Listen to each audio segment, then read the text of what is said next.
지난해 8월 이후 이 외국인의 자금 이탈, 금융시장 건정성, 그다음에 인플레이션을 잡기 위해 한국은행이 어느 국가보다 먼저 금리 인상을 단행한 바 있습니다. 다만 성급한 금리 인상이 오히려 부작용을 낳고 있다는 평가도 나오고 있는데요. 다음 주 있을 금통위에서 빅스텝 금리 인상이 예상되는 시점에서 상당히 중요한 문제가 아닐 수 없습니다. 오늘은 이 문제에 대해 알아보겠습니다. 도움 말씀에 한국경제신문의 한상준 논설위원 나와 있습니다. 안녕하십니까? 네, 안녕하십니까? 네, 한국 경제가 지금 복합 위기에 빠지고 있다. 자, 이런 우려들 끊이지 않고 있습니다. 그럼 종합적으로 정리해 주시죠. 네, 사실은 그 다른 나라보다도 우리나라가 지금 급하기 때문에 미국 시장을 조금만 더 이렇게 알아보고 가겠습니다. 예. 일단 정영국 PD께서 CRB 지수부터 먼저 보여주시기 바랍니다. CRB 지수가 오늘 떨어졌습니다. 예. 오늘 페드 의사락의 인플레 문제에 대해서 상당 부분 더 긴축적이다 하지만 왜 FOMC 의사록을 이렇게 보면은 발표 이후에 더 긴축적이라면 주가가 떨어져야 되지 않습니까? 예, 그렇죠. 근데 주가가 그 시점 발표 이후서부터 이렇게 올라간 것은 바로 더 긴축적이라도 그 긴축적인 의미가 사실은 시장에 비치기에는 CRB 지수가 저렇게 떨어지니까 유가도 떨어지고 저렇게 떨어지다 보니까 인플레가 지금 안정이 되는 게 아니냐 하는 심리가 작용하면서 페드 의사락의 긴축적이라 하더라도 그게 긴축적이 시장에서는 그렇게 안정적으로 비쳤다는 얘기입니다. 그게 이제 시장을 페드 의사락 이렇게 발표 위에 올랐다 이렇게 보이됐고요. 이 얘기는 고스란히 물가가 안정에 대한 기대 심리가 작용하다 보니까 국제금값을 한번 보여주시기 바랍니다. 예. 국제금값도 오늘 시청자 여러분 놀리지 마시기 바랍니다. 이게 1,800 무너진 지가 얼마 안 돼서 지금 1,738달러입니다. 초반까지 내려왔네요. 아주 내려왔죠.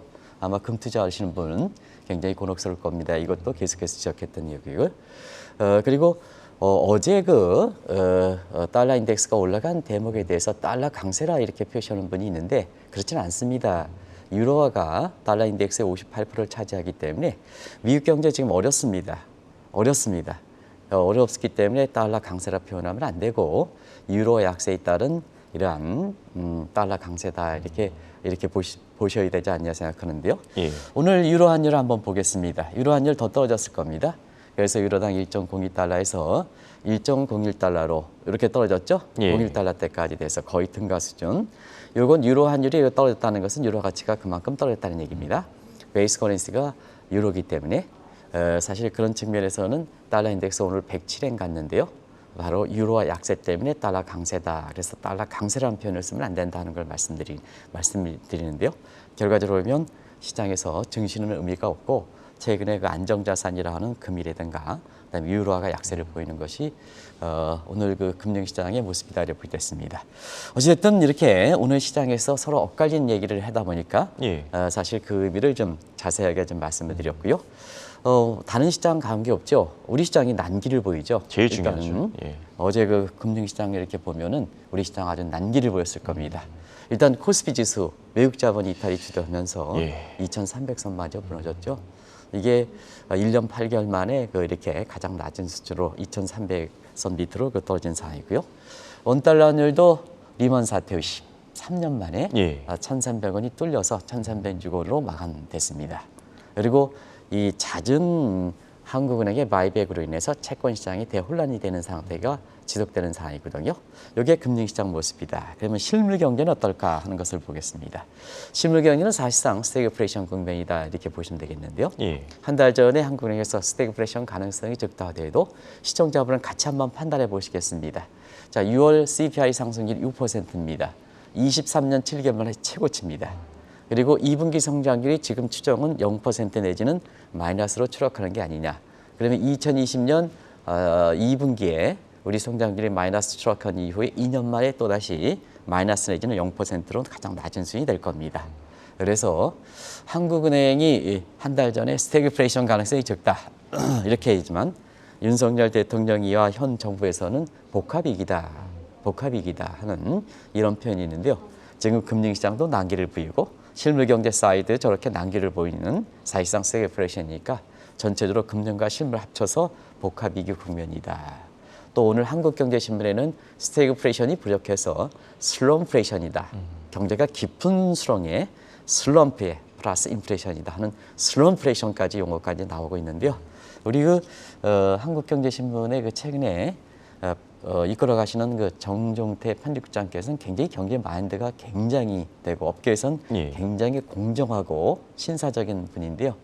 이런 분들이 슬럼플레이션이라는 이런 표현을 쓴 것은 즉 금융시장 난기로, 실물 경제 난기로 그런 과정에서 정확한 용어를 구사하시는 것이 아닌가 생각합니다.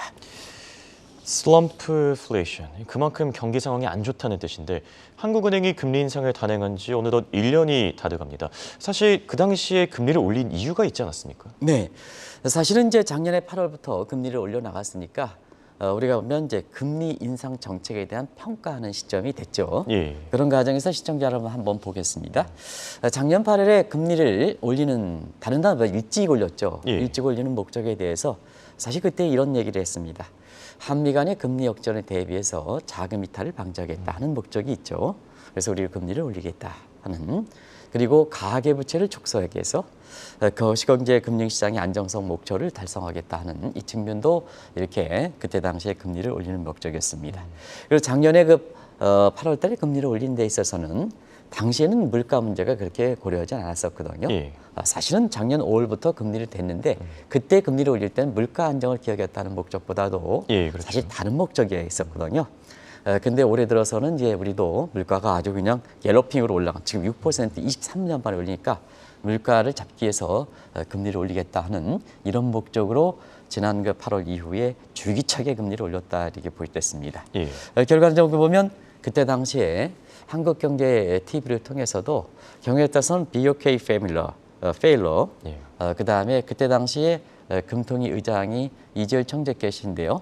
대표적 상징성으로 리스 페일러 해서 1930년대에 미국 경제 안정을 도모해 줄 이런 당시의 페드 의장인 에클스가 미국 경제를 더 침체시켰다 해서 한국판 에클스 실세에 해당되는 리스 페일러 이런 얘기를 좀 말씀드리는데요. 예. 왜 그런 얘기를 했느냐 하는 측면에서는 이 예자 이탈 방지는 누차에 말씀드린 금리차가 중요한 게 아니고 신흥국에서는 외화 보유. 김석동 위원장께서 항상 강조하시고 여러 가지 연구를 보면 복합 연구를 보면 신흥국은 금리차보다는 사실 외화 보유가 중요하다는 말씀을 드려서 예. 외자 이탈 방지를 위해서 금리를 이렇게 올리는 것이 별로 효과가 없겠다 하는 이런 말씀에 대해서 신중을 기할 것을 좀 당부해 드렸습니다. 그리고 가계부채 문제에 있어서는 이미 위험 수위가 높아졌을 때는 더 했을 때는 그때부터는 연착륙하는 게 중요하다. 급하더라도 연착륙하는 게 중요하다. 예, 그렇죠. 왜 그러냐면 금리를 이렇게 가계부채를 잡기 위해서 금리를 성급하게 빨리 올리면 누가 죽느냐? 취약계층 MZ세대라든가 그다음에 소상공인이 죽는다는 얘기입니다. 예. 그런 점에서 이미 가계부채가 넘은 상태에서는 연착륙하는 게 중요하다는 측면에서 금리 인상에 신중을 기해줄 것을 당부해드렸고요. 그다음에 인플레 문제는 오히려 들어서 인플레 문제가 공급 측 대외 요인인데 왜 금리 인상으로 이렇게 잡으면 효과가 없겠다, 효과가 적겠다 하는 말씀을 드려서 한국경제신문의 이 시간을 통해서는 계속해서 금리 인상에 신중을 기할 것을 좀 이렇게 당부해 드렸거든요. 그런 것이 지금까지 금리 인상에 사실 한국은행이 왜 단행했는지, 그리고 한국경제신문에서는 왜 이렇게 신중하게 추진할 것을 당부했는지, 그런 내용이 지난 1년 동안의 방송 내용이다 이렇게 보여졌습니다. 이 방금 지적하신 문제들 다음 주에 금통위가 열리는 만큼 상당히 중요한 부분인 것 같습니다. 그런데 사실 지금 금리 인상을 통해서 외국인 자금 이탈을 방지하겠다, 실패하지 않았습니까?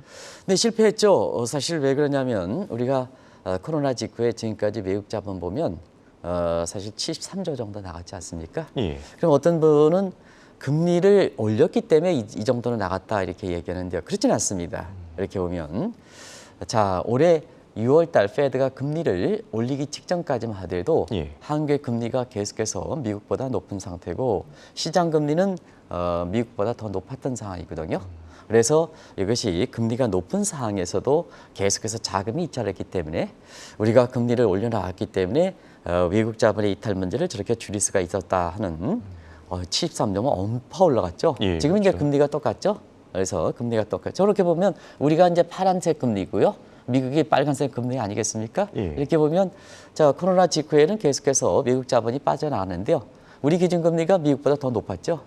2월달 회의 직전까지는. 그렇죠. 그래서 사실상 그 자금 이탈을 방지 여기서 금리를 올려서 결과적으로 외국자본 이탈을 방지하는 이런 목적은 그렇게 크게 효과를 거두지 못했다 이렇게 이제 보시면 되겠는데요. 그러면 왜 이렇게 6월 그 페드 회의 직전까지 우리가 금리가 기준금리가 높은데도 불구하고 왜 이렇게 외국 자본이 지속적으로 빠져나갔냐면 가장 중요한 것은 외화 보유 문제입니다. 그리고 두 번째 문제에 있어서는 사실 경기 문제거든요. 그런 과정에서 우리 경기가 좀 안 좋았다는 측면. 그리고 외화 보유 스탁적인 측면에서 괜찮습니다는 작년부터 우리나라의 무역 수지가 적자 상태를 보였기 때문에 그렇죠. 자, 재정 적자를 기록하고 무역 적자가 기록하면 외국인 입장에서는 한국처럼 외환 위기를 겪은 이런 국가 입장에서는 이 쌍둥이 적자를 기록하는 것을 가장 민감하게 한다.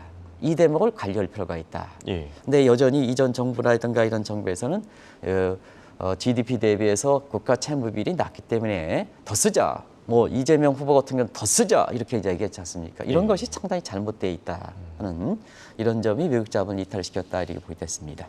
그런 과정에서 사실 최근에 요 대목과 관련해서 외국 자본이 이렇게 지속적으로 이탈하니까 요 관련해서 일부 신문에서는 달러 캐리 청산이 아니냐, 금리 차가면 달러 캐리 청산이냐 하는 이런 논란이 있었거든요. 그렇죠. 요 논란은 한국의 입장에서 일부 동조하는 기미가 있는 것 같습니다. 이 대목을 다시 한번 정책 대응 측면에서 한번 좀 자세하게 좀 말씀드리겠습니다. 방금 짚어주신 이 달러 캐리 청산이냐 아니면 펀더멘탈 문제냐 상당히 중요한 부분인 것 같은데요. 네, 일전에도 말씀드렸으면 대응적인 측면에서 우리가 관리 가능한 변수가 있고요. 이게 컨트롤 베리어블이다. 예. 관리 가능하지 못하는 변수, 행태별, 비헤비어벨이다 이렇게 얘기하거든요. 그러니까 정책적인 측면에서는 우리가 아무리 이게 나쁘다 하더라도 우리가 관리를 못하면 스스로 방치할 수밖에 없습니다. 그런 차원이다 이렇게 보여졌습니다. 그런 차원에서 최근에 그 달러 캐리 자금 청산이다 이런 시각보다는 외국 자본 이탈은 앞서 말씀드린 같이 자 무역 적자가 확대되고 그 다음에 경우에 따라서는 외환 보유고도 좀 이제 이번 달 들어서는 더 축소되고 이 대목은 이제 일전부터 말씀드렸던 대목이고요. 예. 경제 성장률도 상당히 떨어지기 때문에 외국 자본 이탈하는 데 있어서는 결과적으로 펀더멘탈 상의 수익적인 측면에서의 우리나라가 나쁘기 때문에 그렇다 이렇게 됐습니다. 결과적으로 보면 달러 캐리 자금 청산이라면 시청자 여러분 보겠습니다. 달러 캐리 자금 청산이라고 이해하면 우리나라에서 자금 이탈된 부분이 미국 쪽으로 가야 되는 겁니다. 그렇죠. 왜냐하면 파지티브 캐리 트레이드에서 캐리 자금의 속성상 보면 네가티브 캐리드 하면 미국 쪽으로 가면 자 미국의 증시가 지금 주가 우려보다 더 떨어진 상황이죠. 상반기에 채권 금리 이번 그 상반기 들어선 채권 금리가 저렇게 올라가다 보니까 이게 채권 가격이 떨어지죠. 예. 미국의 집값도 최근에 떨어지죠. 어딜 가느냐? 어딜 가느냐? 전통적으로 미국은 예금을 하지 않는 나라니까 어딜 가느냐 하는 이 측면이거든요. 그래서 이 달러 캐리 자금 청산보다는 우리의 펀더멘탈 수익이 약화되기 때문에 자 최근에 보면 한국에서 이탈된 자금이 지금 펀더멘탈 측면에 기대 수익이 높아지는 중국 쪽으로 유입된다. 그렇기 때문에 국내 증시에서 달러 캐리 자금 청산이라면 계속해서 외국 자본 이탈 방지 역에서 금리를 올려서 나가야 되겠지만 이게 펀더멘탈 수익이 차이다 이렇게 측면은 우리 경기 부양에 우선해야 된다. 외화 캐시플로우의 무역 수지라든가 이런 측면의 관리를 중시해야 된다 하는 이런 쪽의 정책 대응이 나오는 거거든요. 예. 이 대목을 이렇게 한국은행 입장에서 좀 염두에 두실 필요가 있다 이렇게 보시면 되겠습니다.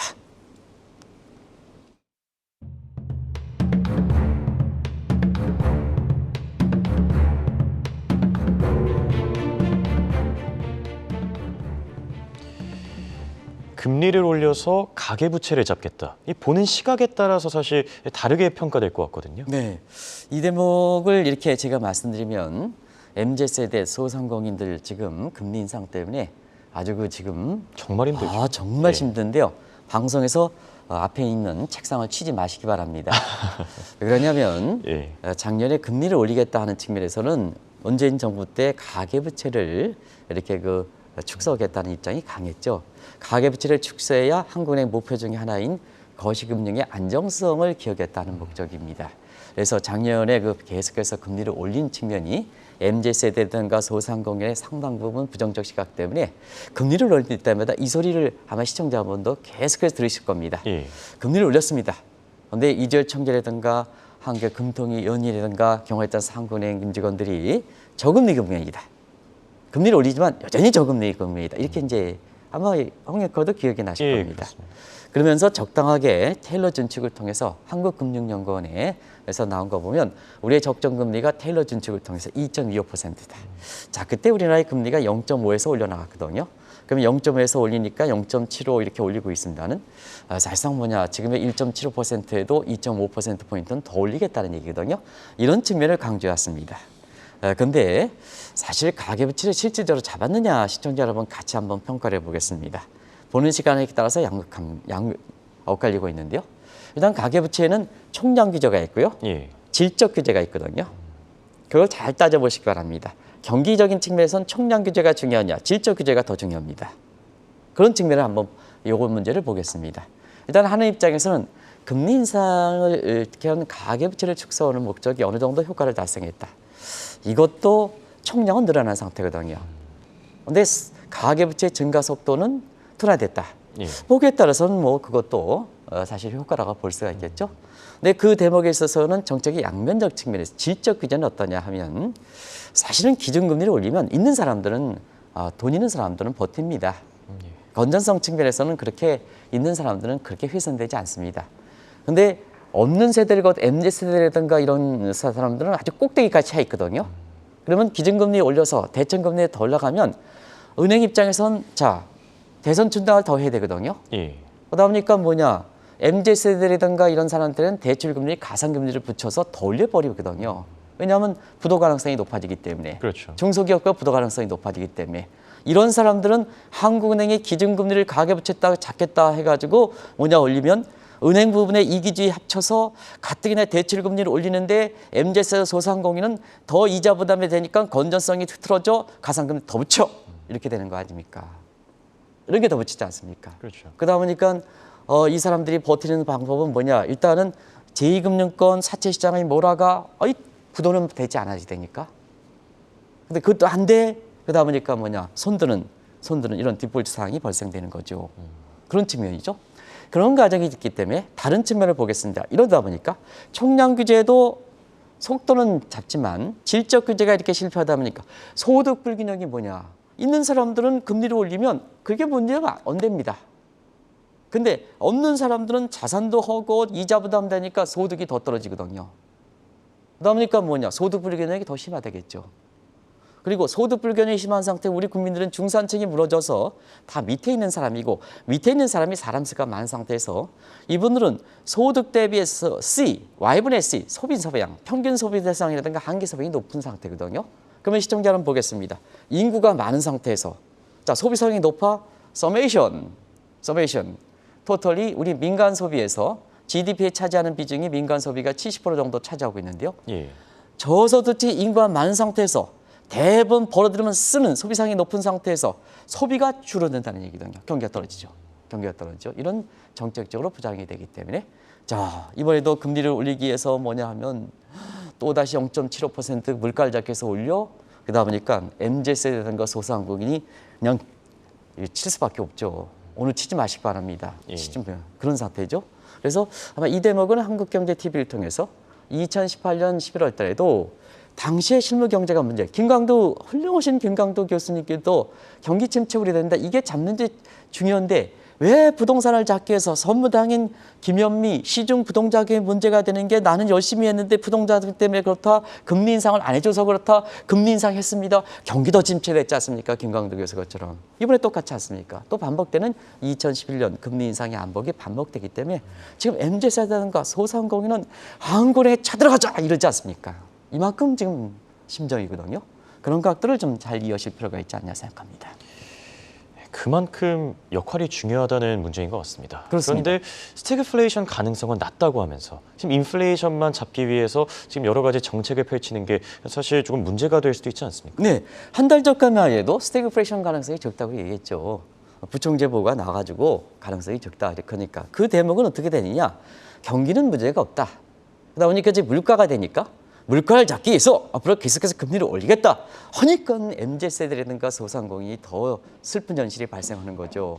근데 지금은 자 우리 정종태 국장님이 오늘 일면 토업했잖아요. 일면 그 밑에 하단에 슬럼프레션이 일어나지 않습니까? 스태그플레이션 한 단계 떨어서 슬럼프레션이 일어나지 않습니까? 예. 우리 국민들은 지금 나가 떨어지고 있지 않습니까?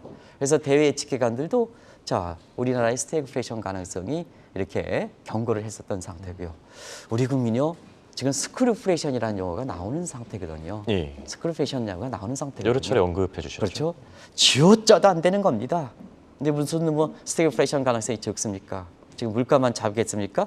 이런 측면에서 사실 물가를 잡겠다 해서 다음 주에 이렇게 금통위에서 또 다시 빅스텝 0.5%포인트 이렇게 올리겠다 하는 이런 쪽의 시장에 비치고 있어 어제 금융시장이 난기를 비쳤는데요. 사실 이런 대목에서는 MZ세대가 소상공인이 다음 주에 금통위를 물가만을 잡기 위해서 금리를 0.5%포인트 올리겠다 하는 이 대목에 있어서는 상당히 부정적 시류가 형성되고 있다고 보겠습니다. 네, 그렇다면 지금 인플레이션이 대외적인 이 공급층 요인이다. 이런 분석에 대해서 어떻게 생각하십니까? 인플레를 잡겠다고 해서 MZ세대가 소상공인에서 금리를 올려가면 인플레의 원인을 제대로 진단해야 되고 예. 금리 인상이 바람직한 효과적인 수단이냐 봐야죠. 그렇죠. 근데 우리들이 있잖아요. 문제는 자, 이 인플레 문제는 대외적인 측면에서 공급측 요인이라 그러지 않습니까? 그게 58%, 60%를 차지한다는데요. 예. 그러면 금리 인상 가지고는 안 된다는 얘기입니다. 공급측 요인은 공급측으로 대응해야죠. 그런 측면에서 자 공급망 확보라든가 재고 확보라든가 이런 쪽에 노력을 해는 다른 정책 부서와 또 민간 사이드와 협조를 해가는 거죠. 이게 한국의 정확한 모습이지 않냐 하는 생각이 듭니다. 왜냐? 대외적 인플레 요인이라면 수입 물가를 안정시키는 게 가장 목적이기 때문에 공급망 협조, 인접국가의 협조 이런 것을 통해서 이런 쪽으로 다른 정부 부처의 협조를 통해서 이런 소위 그 공동 대처하는 이런 모습도 좀 보여주는 게 중요한 게 아닌가 하는 생각이 들고요. 두 번째는 자 수입 물가를 잡겠다 하는 사람들이 원달러 환율이 가장 중요한데 지금 원달러 환율이 이렇게 올라가지 않습니까? 올라가지 않습니까? 예. 뭐 오는 거냐 도대체? 수입 물가 대외 측에서 물가를 제공한다고 해서 자 원달러 환율 올라오면 수입 물가 폭등하지 않습니까? 그러다 보니까 정책 목표대로 당신의 정책 목표대로 진단이 정확하게 되고 거기에 효과적인 수단은 팀버겐 정리가 나와야 되는데요. 사실은 원인은 대외 측이다. 금리는 올라간다. 금리는 총수관리 재측이 아니겠습니까? 그래서 정책의 목표와 진단과 수단 간에서 미스매치하는 현상이다. 이것이 이렇게 시청자를 오라통이 터지게 하는 거다 이렇게 보겠습니다. 한마디로 우리 시청자 경제에 아주 똑똑하거든요. 우리 금통위원보다 경우에 더 똑똑할 수가 있습니다. 그래서 우리 금통위원들이 우리 그 시청자분들이 이런 얘기를 하거든요. 아이고 수입 물가를 잡기 위해서 원달러 환율이 안정시키는 게 중요한데 자 원달러 환율이 저렇게 중요한데 당신네들은 대외 측에서 공급의 요인이라 이렇게 해놓고 자 원달러 환율로 수입 물가를 잡겠느냐 이런 문제거든요. 그런 만큼 하는 것이 우리 시청자분의 지금의 경제에 대한 진단이다 이렇게 됐습니다. 참 한은으로서는 고민이 많을 것 같습니다. 이런 상황일수록 다른 국가의 정책도 참고하는 게 방향성이 될 수도 있을 것 같은데 중국 쪽 사례는 어떻게 생각하십니까? 네, 지금 그 물가를 잡기 위해서 우리가 금리를 올려가는 방식이 페드 방식인데요. 예. 가장 모범적인 사례가 우리나라입니다. 이창용 그 신임 총재께서도 뭐 미국에서 이렇게 해서 그런지 미국식 방식으로 하는데요. 우리는 미국과 경제 여건이 전부 다르지 않습니까? 국민성도 다르지 않습니까? 경제정책이라는 건 그날의 정체성이 보장돼야 되거든요. 그런 과정에서 최근에 이렇게 어찌됐든 방식이 어쨌든 간에 금융시장이 상당히 안정돼 있고 경기가 그래도 좀 안정돼 있는 예, 그렇죠. 이런 중국의 국가를 참조할 필요가 있지 않냐 생각합니다. 페드도 그런 쪽을 좀 고민을 하고 있지 않습니까? 그런 상태에서 자 중국의 이렇게 똑같은 인플레 상황 이렇게 됐을 때 자, 이제 경제 컨트롤 따라 확실하게 시진핑에서 럭커창을 된다. 우리 윤석열 대통령께서도 경제 문제에 대해서는 급하니까 국민들을 통합시켜서 얘기하는 건 좋지만 사실 이것을 좀 경제 컨트롤 추경호 부총리한테 좀 실어달라 하는 것을 꼭 좀 말씀드리겠습니다. 그래야 경제 컨트롤 타워가 그립이 져야 정책을 피는 그립을 져야 이것을 주도면밀하게 이끌어가는 거 아니겠습니까? 그래서 그런 측면에서 끌탕만 하지 마시고 실질적인 경제 컨트롤 타워에 힘이 있는 상태에서 지금의 문제는 복합이기 때문에 복합처럼으로 하기 때문에 컨트롤 타워가 힘을 쥐고 소신 있게 추구나가는 것이 중요하다 이렇게 보겠습니다. 그래야 감세 정책도 나올 수 있고 공급망 확대도 나올 수 있고 중앙은행 부처과의 협조 문제가 나올 수 있다. 그리고 대통령께서는 인사 문제를 빨리부터 해결해 줘야죠. 가장 중요한 게 뭐냐? 끝판왕은 어디 있지 않습니까? 그 집행하는 사람이 결정하는 사람이 있지 않습니까? 그러면 지금 야당이 문제라면 공석이 돼 있는 사람들, 대통령이 임명할 수 있는 사람, 그것이 꼭 장관만 먼저 임명해야 됩니까? 금융위원장, 금감위원장, 그 국민연금위원장 이런 사람들은 이 사람 같은 경우는 야당에 반발이 되지 않더라도 빨리빨리 임명할 수 있지 않습니까? 장관이 청문회에서 문제라면 뭐냐 그 밑에 차관이라든가 뭔가에서 빨리빨리 임명해야 되지 않습니까? 장관회의지, 차관회의지 이런 것보다도 어차피 장관 추천이라든가 이런 걸 잘 지키지 않는 모습이지 않습니까? 청문회도 잘 지키지 않지 않습니까?